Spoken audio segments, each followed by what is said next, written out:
el doctor Paul Palmer rebautizó a estos MICs como MECs, es decir, como cirugía de glaucoma mínimamente efectivo.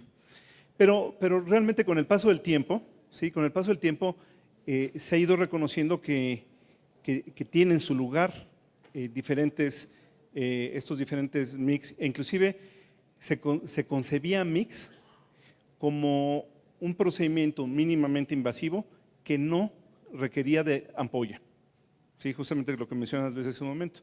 Y que a la vuelta de que Zen e Infocus desarrollan una ampolla, que requieren de una ampolla para poder reducir la presión intraocular, en ese momento pues se hace como un apartado y dice, bueno, es MICS también, e inclusive se les ha llamado como MICS Plus o MICS 2.0, ¿no?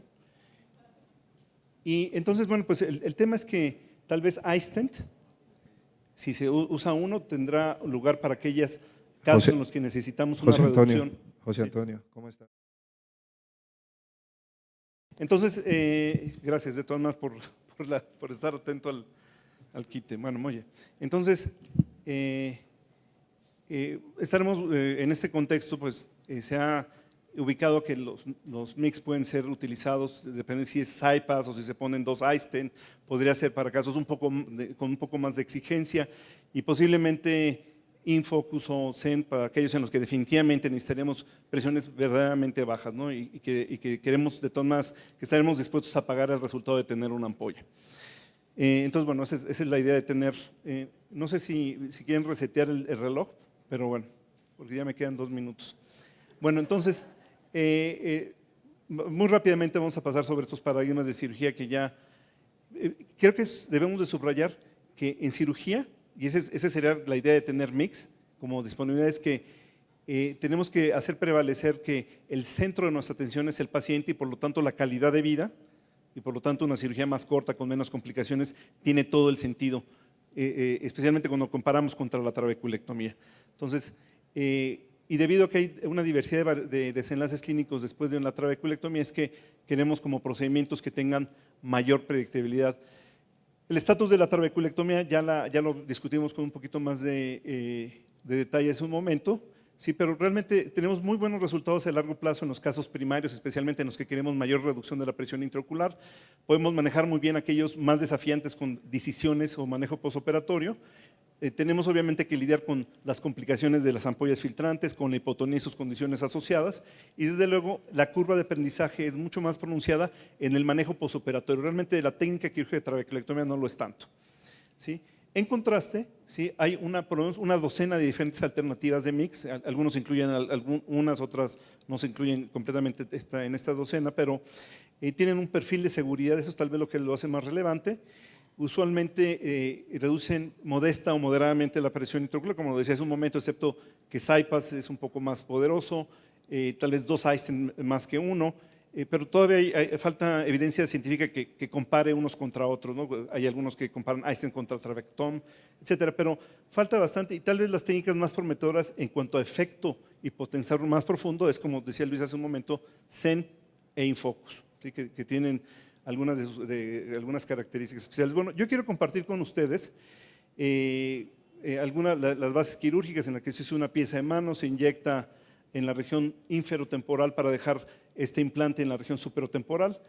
Hay una evidencia de que este trayecto transescleral que deja el tubo debajo de la conjuntiva, idealmente, se enfatiza claramente que preferentemente no debajo del ateno, pues hace una comunicación tal cual directa, ¿sí? Y que obviamente esas serían como las bases quirúrgicas. Y les comparto este estudio, participamos en el estudio de factibilidad ya hace algunos años, entonces me pareció interesante presentar a la vuelta de 7 años, y los resultados que presento son el seguimiento por lo menos 5 años, cosa que no se ha visto todavía porque aunque se implanta en Europa ya se corrió el multicéntrico en los Estados Unidos, no hay tanto en el largo plazo, ¿no? Entonces, utilizamos este estudio en las que tienen 6 o más años, estamos presentando la información a 5 años, ¿sí? Donde había una fase piloto, primero con ojos de cerdo, luego con ojos ciegos dolorosos, luego 17 casos primarios, es decir, que no habían sido sometidos a cirugía, y 5 casos reoperados en los que había una trabeculectomía fallida, ¿no? Ahí, en eso vamos a hacer el énfasis porque empezamos a ver que el rango dinámico de SEN puede ser más amplio que solamente los casos primarios. Vean ustedes el comportamiento de la presión intraocular. Sí, fue una disminución muy significativa. En el día 1 pueden ver ustedes apenas arriba de 3 milímetros de mercurio, lo cual subía a la semana a 5 y después a 10. Y después, bueno, obviamente fueron aumentando de presión intraocular y se fueron añadiendo medicamentos. Aunque se proscribía el uso de antimetabolitos en el transoperatorio, sí se permitía hacer decisiones o rescates con aguja y en los que se podía hacer 5-fluoracilo. En aquella ocasión, en aquella época, hace 5 años o más, yo usaba 5-fluoracilo en las decisiones, ahora solo uso mitomicina C, pero fue interesante porque hubo forma de rescatar algunas de estas ampollas. Bueno, tal vez en el centro de esta presentación está este pequeño grupo de casos, ¿sí? Solo 5 casos, 4 mujeres y un hombre, que es el grupo que tenía más edad, ¿sí? En los que tenían una trabeculectomía fallida en la región superior. Ustedes van a ver algunas fotos, te presento 2 ejemplos fotográficos. Encontramos la presión intraocular era más alta y la presión intraocular hubo una reducción significativa en donde también la definición de éxito calificado era bastante buena y bastante aceptable en cuanto a la definición más estricta. En este caso hubo una sola extrusión del implante. Fíjense que cuando como quedan en la región superotemporal, en la medida en que fuimos aprendiendo, algunos quedaban en zonas descubiertas. Entonces, un tubo de estos en una zona descubierta con parpadeo puede erosionar la conjuntiva y requerir de la extrusión del dispositivo, ¿no? Y 30% requiere una cirugía de catarata, que esa frecuencia no es muy diferente a la proporción que tenemos de cirugía de catarata después de trabeculectomía después de 5 años, que es más o menos el 30%. Bueno, entonces, ven ustedes aquí, en este caso, aquí vemos la zona de la trabeculectomía, aquí vemos el implante. En la actualidad preferimos que quede más o menos en esta región. La incisión es en esta región y bueno, resultaba que entonces el protocolo exigía poner una serie de riendas un poco raras, que el inventor, que era un australiano, decía que así debía ser.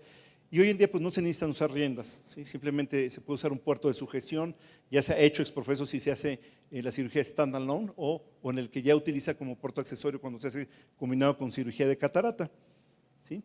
Y vemos un poco la forma de la ampolla. Sí, obviamente es una zona de riesgo porque es una zona expuesta y es el mismo riesgo que tendría cualquier ampolla en el caso de que fuera una trabeculectomía.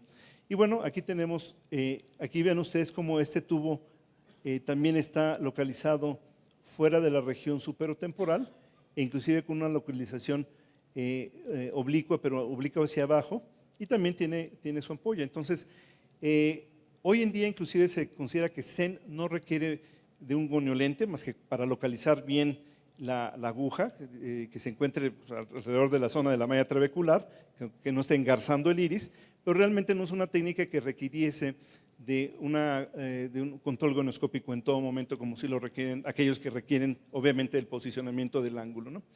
Bueno, entonces podemos decir que este stent de colágena porcina tiene un mecanismo mediado por la formación de una ampolla. También se le había adjudicado algún mecanismo como la formación de digamos, de una circulación linfática intensificada, pero no se ha demostrado, no hay estudios que han demostrado que esto pueda ser un mecanismo alternativo.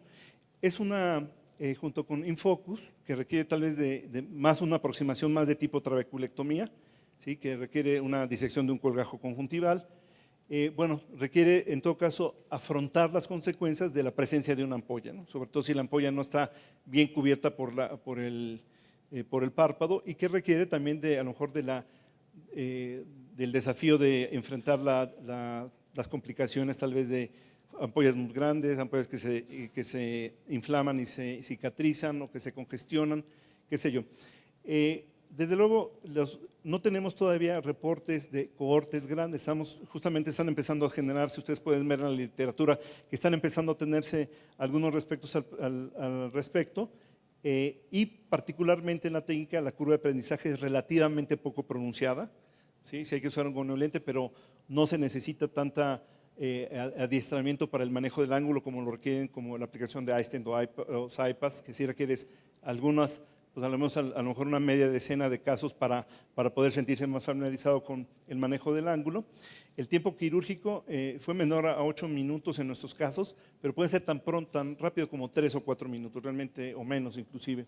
Sí, requiere del efecto de antimetabolitos. Hoy en día se entiende que este procedimiento tiene que hacerse con antimetabolitos, en nuestra opinión preferentemente y en la opinión de quienes la hacen más frecuentemente, piensan que mitomicina C es el antimetabolito adecuado, porque eso puede incrementar el éxito, y que las complicaciones y las adecuaciones pues son, como había mencionado, aquellas que tienen que ver con la presencia de la ampolla. Entonces, desde luego mix, y estoy de acuerdo con Luis, que hoy es muy emocionante el tiempo que estamos viviendo, porque tendremos que experimentar con diferentes tipos de iStent, donde a lo mejor con iStent, con CyPass y cualquier otro mix, donde el desafío mayor tal vez después de dominar la técnica sería el costo, ¿sí? Porque estamos hablando de dispositivos que cuestan varios cientos de dólares, y entonces eso puede implicar un problema para las personas que no están aseguradas.